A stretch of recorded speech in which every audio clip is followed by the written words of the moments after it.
TV की आवाज इतनी ज्यादा थी कि राजेश गुस्सा हो जाता है और वो मम्मी को कहता है, आवाज कम करो, मेरा दिमाग खराब हो रहा है। जया की पीएसएससी के एग्जाम आने वाले थे, इसलिए वो राजेश से कोचिंग के लिए पूछती है, लेकिन राजेश कहता है बाद में देखते हैं। जया फिर से कहती है, लेकिन राजेश टीवी की आवाज से गुस्सा होकर वहाँ से चला जाता है। अगले दिन जया राजेश के लिए फिर से यूट्यूब से देखकर एक अच्छी सी डिश बनाती है, लेकिन राजेश उस डिश को छकता भी नहीं है और फेंक देता है। राजेश कहता है, मैंने कितनी बार कहा ये फालतू की डिश मुझे नहीं चाहिए। तभी उसकी मम्मी कहती है, पागल है क्या, उसने सुबह उठकर इतनी मेहनत से तेरे लिए बनाया था। राजेश को पता नहीं था कि ये डिश जया ने बनाई है, इसलिए वो सॉरी कहता है, लेकिन जया कहती है, खाना जिसने भी बनाया हो ऐसे खाना कौन फेंकता है। इस बात से राजेश गुस्सा हो जाता है और जया को एक थप्पड़ मारता है और कहता है, आइंदा मुझसे बदतमीजी से बात मत करना। जया बैठे रो रही थी, तभी राजेश मनाने के लिए आता है। राजेश कहता है, मुझे माफ कर दो, वो गुस्से में मुझसे हो गया। लेकिन जया कुछ नहीं कहती है, इसलिए राजेश जया को मनाने के लिए मूवी दिखाने ले जाता है। फिर वो जया को होटल लेकर जाता है। जया अपने लिए छोले कुलचे ऑन ऑर्डर करती है, लेकिन राजेश कहता नहीं, इससे अच्छा इडियप्पम है, हम वही खाएंगे। इतनी मनमानी करने के बाद भी राजेश पूछता है, अब खुश हो। जया ने राजेश की सारी जीन्स धो दी थी, तो उस बात से राजेश गुस्सा हो जाता है और फिर से जया को मारता है। अब राजेश जया को फिल्म दिखाने ले जाता है और कहता है, तुम खुश हो।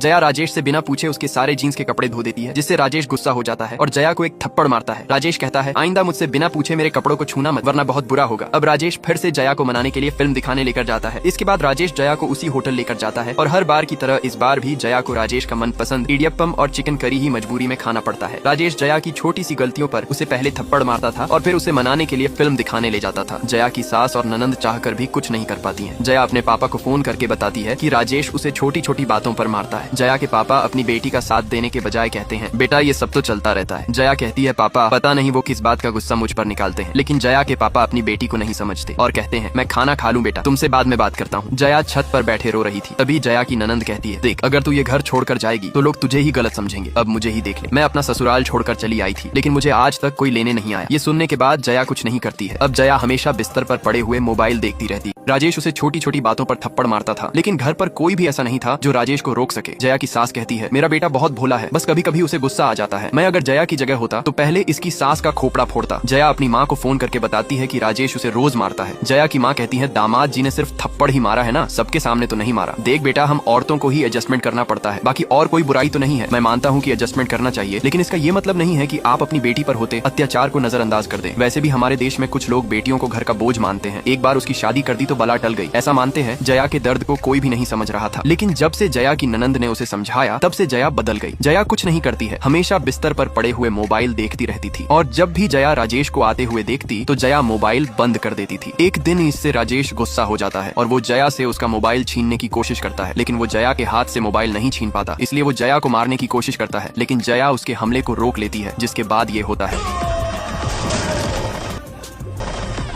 अब हमें दिखाया जाता है कि जया बिस्तर पर पड़े हुए मोबाइल पर कराटे के वीडियो देखती थी। जया में